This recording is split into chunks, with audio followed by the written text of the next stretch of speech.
Well, what's up, guys? Welcome back to my channel. And every day I trade the QQQ and the Nasdaq 100. My nails are dirty. I was working all day today. I'm not sure if people are gonna see it, but basically, and I had an idea today. Interesting. So, if you're not Jamaican and you don't understand a Jamaican accent, today might not be the best day for you to watch this channel.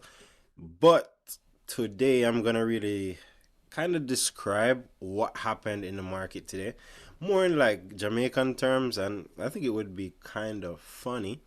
But basically, the market, I can just describe to you what's going on, what took place, the trades I took, why I took them, and more in Jamaican terms, and you can probably relate a bit more, right? So let's get into it. So first off, I took two trades on the QQQ today. That's the ETF that tracks the Nasdaq 100. So I took a buy trade, and you'll see what happened here. So at 9:33, entered for a buy trade. So what the market was showing me, essentially, you had a bullish engulfing here. So I had my entry around on this candle, and my stop loss can be either down here, or even if I wanted to make it tighter, I have my stop loss right there. Because sometimes the man them love like try to take out your stop loss, isn't it? So if you enter right this one, you can have your stop loss below the same candle that opened, or the candle that give you the same indicator, isn't it? So that's basically what happened today, and I entered to the buy side there at 315, 33. You can see, you're not gonna see where my stop loss was, but my stop loss was here. And then I closed out the trade at 10:08. So let's go to the 10 o'clock candle. So that was like a nice push, and I was like, "Yep, I'm out." Now I'm at the man. I'm come try to take away my money. So make exit the trade. Ressa, may have $151 profit there. Nice clean trade. Me like clean trades like that. I mean, if it went against me, I would have probably lost around $40. But you have to just charge it to the game more while, isn't it? So the next trade was a reversal, and I was just looking at it. I'm like, are you gonna reverse? Are you gonna reverse? And just like seeing how the candle form, I was like, yep, that nigga's gonna reverse. You feel me? So I had a reversal at 10:27 here, and I'm kind of running through this because you can see I do this every single day if you check my channel out. So it's much easier for me right now, right? So I entered to the downside here. So I was expecting a small reversal, and that's exactly what I got. So I got a nice small reversal with a three-line strike beer, and I just closed it out as soon as I got a nice little push down. I hit a target that I wanted to hit today, so I was like, yep, I'm not trying to force it. Even if the market would have rallied for the rest of the day, you can't catch all of them. So I am looking for, and this is just me. I look for try get these trades. You just get the move to the upside there, close it out, exit, take your money, go home. You see me? Go home. Once you make money, you take your money and go home. So that was the two trades I took today. It's saying April 12th, but that's because it's reading the must say GMT time or some shit like that. So it's showing you April 12th, but it's really April 13th because I took these trades today. And you'll see that on the next platform because I have a MetaTrader 5 here. And then the thing about this platform, you trade in the Nasdaq 100, and I use the O and platform, and it's basically the same entry, I think. But let me actually get closer to it. So let me expand this a bit. So this trade, what going to the time here, brother?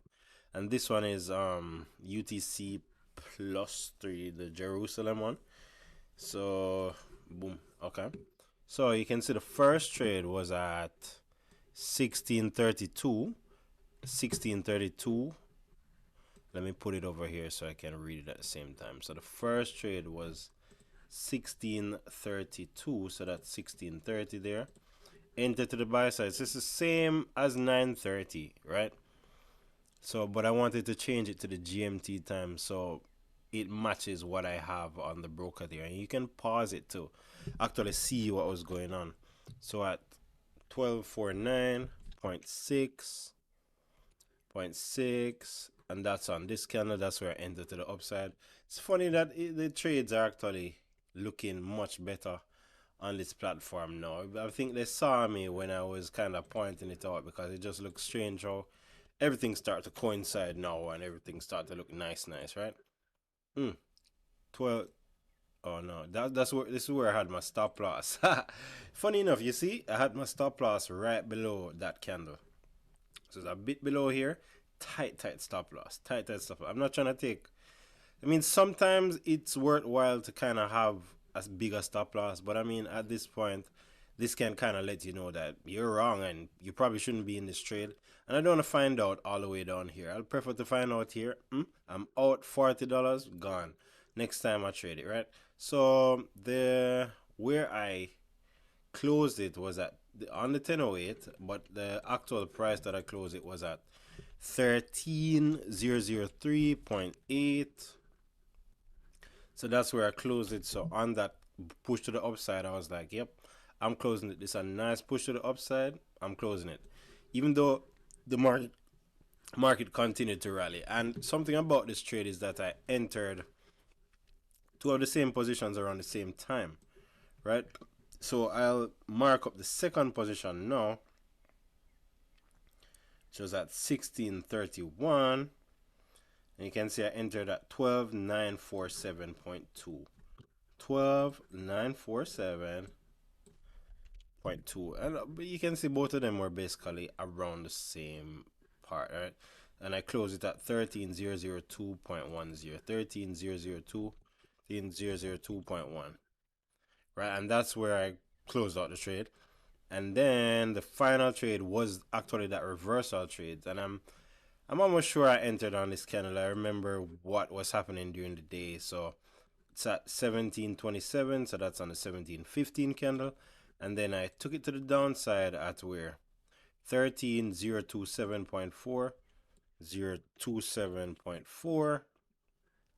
And then I closed it on this three-line strike bearish pattern. I mean, you can go for a reversal, but at that same time, you can get wiped out if you don't just take your profits and leave. Like you can get like a short-term weakness in the market, but if you try to hold it too long thinking you're gonna push the entire market down, you make a sad mistake. You're gonna get wiped out. My stop loss would have been hit out clean if I stuck in this trade, right?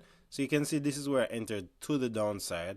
I could see like the candle forming like, yo, you kind of weak in there. You're kind of having some weakness. It's not showing on the MACD. You had that push down, but then you can see the market still went up. And at this point, I don't even want to be in it. You know why? Because the MACD just throwing it off there. You're entering to the buy side and the MACD is weakening. Yep, I'm not trying to have any pieces of that.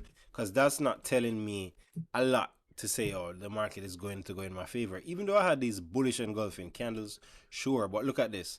You have a bullish engulfing candle and you move it to the upside here. Say you entered at this point. Like, how much risk are you assuming just to take it to the upside? A lot, right? And these wicks can knock you out. Because say you're somebody that, all right, you start to move up. This wick, nasty. You come close to your stop loss here. Or you're even in it here, have your stop loss here. I mean, that would have been the most ideal.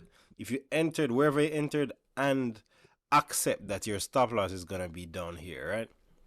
But you can imagine somebody got a bullish engulfing print, and then they entered. As it started to push up, you're entering at 330 and your stop loss is at 313,010. If that's a 0.1 lot size on Nasdaq 100, you're looking at a risk of not bad, not a risk of $30, but I mean, it's not a high quality trade to me, right? But that's basically what happened today. I went back to my old camera, and I know my wife is gonna be pissed off because she didn't like the quality of the video, right? But it's the old and reliable. It works. I appreciate her insights and her critique, but we have to go with what works. And for some reason my phone is not connecting to the OBS, so it's a total waste to me. But I'll see you in the next video, guys. I hope you enjoyed it and you can see the strategies forming out nicely and we're gonna get rich off this shit. I'll see you in the next video tomorrow. All right, bye bye.